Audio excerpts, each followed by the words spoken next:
Hey guys, KBT here. Civilization 6, that's VI for the Romans among you, has been announced, finally, thank God. I'm such a fan of Civilization 5. I came in a bit late. I came in just before Brave New World, and I didn't really get to play much multiplayer with people. It was always very difficult to play. But Civilization 6 is here, release date planned for October 21st, 2016, so only a few months away. And you can find it on Steam under Sid Meier's Civilization VI. Here's a little example. It's got a trailer narrated by Sean Bean, so you know it's good. He just die in this one. To civilization. Yeah, I'm not going to watch it all, but doesn't that look pretty cool? Okay. Yeah, that's right. Hashtag one more move. So it also has 3 screenshots, and I'll look at those soon and try and deduce what we can find out about the game. But there's also some information. So let's have a look, shall we? So you can buy the game for about £50, and you can buy the digital deluxe version for £70. Now, I recently bought Dark Souls 3, and that had the exact same pricing structure. And digital deluxe, it doesn't tell you what it has, but usually it's probably a soundtrack and season pass. Now, you know Civilization is going to have a huge amount of DLC. You know it's going to be true. So maybe season pass is a good thing, but then again, you don't know if the DLC is going to be any good. So hold off on it. You know, there's no reason to buy it now. Pre-order and all that nonsense. Just wait and see what they say beforehand. So it's still a turn-based game, and it's still a 4X game. So I'm going to go over what I think and what I see, and try and give you my thoughts on the idea. The expansive empires, see the marvels of your empire spread across the map like never before. This just sounds very much like a lot of this stuff sounds like Civilization 5. There's 2 really important aspects of the game that I think are new and interesting and very cool. Let me just go over seeing your marvels. It sounds like Civilization 5, and Civilization 5 did that, but I think this game will do it a little bit more. Here's an example screenshot. Let me zoom in. As you can see, it looks really nice. Doesn't it look really nice? But the pyramids are very evident. That's obviously a wonder. And you've got what looks to be like the Great Lighthouse there as well. So they do seem like they're putting a lot of effort into showing you your city on the map. So you should be able to scan over someone's city and probably see exactly what they've got. Because in Civilization 5 they did it, but it was very glossed over. You couldn't see what the opponent had in that city very easily, unless it was like the Great Wall. Pyramids might be identified quite easily, but other stuff was a little more difficult. But it's very bright, very vibrant. I think it looks really good. It reminds me of very Civilization 4, but I haven't played that in a long time. So I may have been forgetting what it looked like. Nostalgia, everybody. Be careful. So, yeah, it looks very plasticine, very clay-like, which looks good in my opinion. I mean, I think if you look at the trees, it's really evident. They look very kind of artsy, and it looks really nice. And you can see by these guys with the swords, they're going for a very cartoony style, because those swords are really exaggerated. They look like they're made out of wood. Anyway, that can't be good. So let's go on to still. Active research, that's just basically saying it's a research thing. You build your city, you work your tiles, your city gets bigger, you'll have research. Dynamic diplomacy also sounds the same. You know, you need an embassy, declaration of friendship, and then later maybe the UN. Doesn't state the UN, but negotiations. They probably won't stick everything in, so we'll have to see if that comes through. I think it was quite a good idea, the UN. I think it worked quite well, unlike some other things. Like, I don't think tourism's going to be in. It could be, actually. It does say 5 ways to achieve victory. Cultural victory was tourism. However, they might change it. I don't think it worked too great. A lot of people didn't like it, I think. We'll see. It's a very passive one, and if you're playing multiplayer, it just wasn't very viable. They just closed their borders to you forever, and it was very difficult. Okay, so the first thing of real interest is combined arms. Now, this game and Civilization 5 use a 1 unit per tile design, okay, which wasn't inherently completely true. Support units can now be embedded with other units, like anti-tank support with infantry, which is new, I think, or a warrior with settlers, which is in Civilization 5. Normally you can put a settler with anyone because it counts as like a a support kind of thing or a secondary character. Settlers, workers, missionaries, all these kind of things could go on top of people, generals as well. But they seem to be expanding that with anti-tank support for infantry, and hopefully there's some other really cool ideas they can build with that. Similar units can also be combined to form a powerful corps unit. Hopefully I'm pronouncing that right, because it doesn't sound right. It sounds like I'm saying corpse. But anyway, you can get similar units, so say like 3 spearmen, and you combine them to make one more powerful unit. Now, it doesn't say whether it's permanent or whether you can take them apart. It's still going to be a spearman, I think. It might just count as like buff damage and health and stuff. Which I think is actually very good. I really like that idea. Because in Civilization 5, if you were a warmonger, especially if you play in online with a time limit, moving all your units was a pain in the backside. Okay? So this way, if you have like 3 archers, you can just put them into one corpse hard archer and then move him around. So that's pretty... I like the idea. We'll see if we can... how it works by taking them apart and stuff like that. And this kind of leads me on to the next thing, which is enhanced multiplayer. In addition to traditional multiplayer modes, cooperate and compete with your friends in a wide variety of situations, all designed to be easily completed in a single session. In a single session?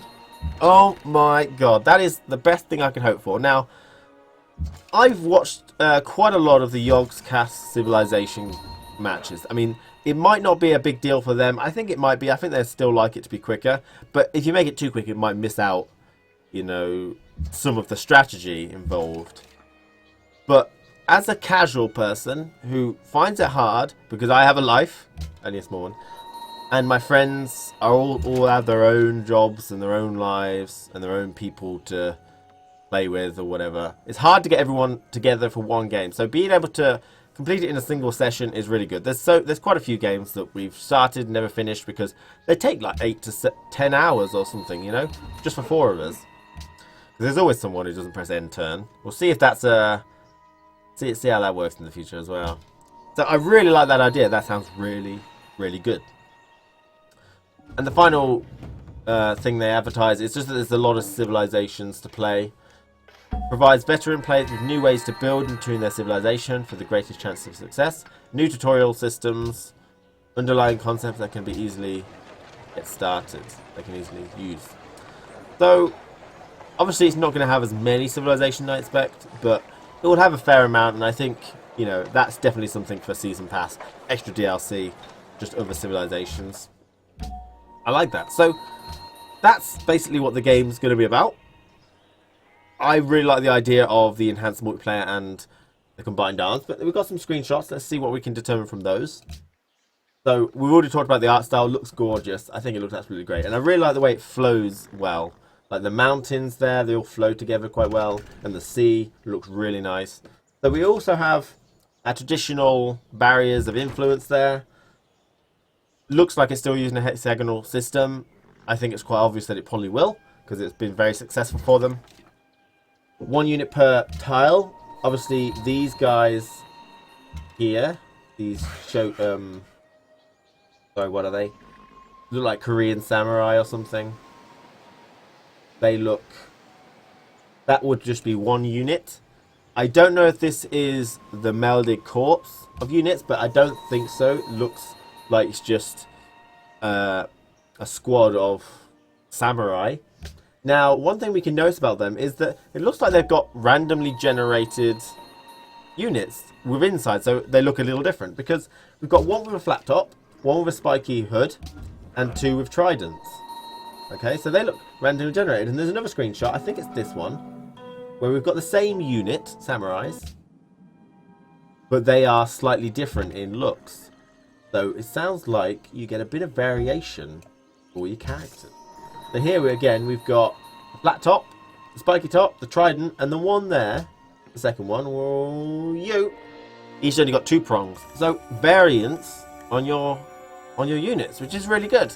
So when one dies, you can name them if you want, I suppose. You name all your units and get attached to them. My trident, no! That would be really cool. Okay, so before we go on to that, let's have a little look around. What have we got? We've got, I noticed in the dinosaur bones here, archaeology wasn't too good in I didn't really like it, but I think that was because it's tied to tourism a lot, and not many people use that, so it wasn't really a big deal. But I think that's probably not its own square either. It looks like it's a bit too tight, so it's probably just belongs to one of those buildings. That's probably not a thing. I really like you can see the windmills and stuff. You could probably do that already as well. Some pikemen. Pikemen and samurai, I don't know if they're the same age. They probably are. Horsemen too.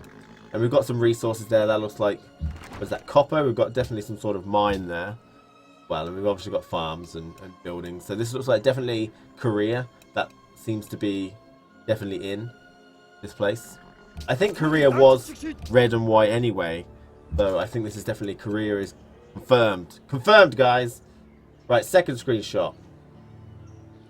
We have, obviously, the wonders are more prevalent. The pyramids, Great Lighthouse is there as well. We have some resources. You can see horses right next to me. I'm looking at them now. Oh my god, look at those guys. So horses. We have what looks to be silver or something. But I think this is all obvious. It's probably going to run very similar to Civilization 5 in resources and tiles and such. This kind of looks like... What kind of city do you think this is, guys? I mean, that looks kind of like an Arabian kind of thing. Like a Middle Eastern style thing. I may be wrong. A lot of squares, flat tops seems Middle Eastern to me. Okay, third screenshot. Last screenshot of the thing. We've still got warp travel, of course. Ah, I remember these guys. Yeah, I noticed these guys down here. You noticed them yet? Here they come. Religion seems to still be in the game. We've got what look to be missionaries. Now, religion was added in, I believe, with gods and kings in Civilization 5. And I think everyone liked it. Everyone loved doing it. I never really do the missionary things. But I love founding religions. And I think it was a very good resource to sort of try and compete with other people to get. So, nice. I like these guys. I mean, they could be diplomats. Rome Total War would do... Yeah, Rome Total War would have, like, diplomats that you take round on the map and try and buy... people, but I think they're basically definitely going to be missionaries. So I'm not even going to contemplate that they could be spies that you actually actively have to take around the map like Rome Total War, or diplomats. I think that's just not going to happen. Okay, so what kind of is this Korea? It doesn't look kind of Korean. It might be. I'm not sure. It's hard to tell, really. Again, we've got another wonder. Looks like Poseidon, but I'm not sure. It might be Harnassus or something. I can't remember what it's called, and I can't remember what it looks like either. Crossbowman. They're the bane of everyone's existence. Really good to get. That might be a wonder. Not sure what that is. But, yeah. Civilization 6 looking to be really polished, really nice, really good, basically. I'm excited about it. It's on... in my top... excited games of 2016. I really want to hear what you guys think, but I really like this game, Civilization 5, and I can't wait for Civilization 6. I hope a lot of people play it and I can get some good old games in there. Oh man, so good. Obviously these screenshots have no detail, no information on like how I play this on. I've got all these resource icons, I have the hexagonal grids on sometimes. There's a lot of UI here, which doesn't seem to be here at the moment. So we can just speculate about that. I'm sure it will be very similar, not too distant. I think the main things are going to be combining troops for better combat, and more strategy in combat, and enhanced multiplayer. So a faster gameplay style if you want. But thanks for watching, guys. Take care of yourselves, and I'll see you around. Maybe.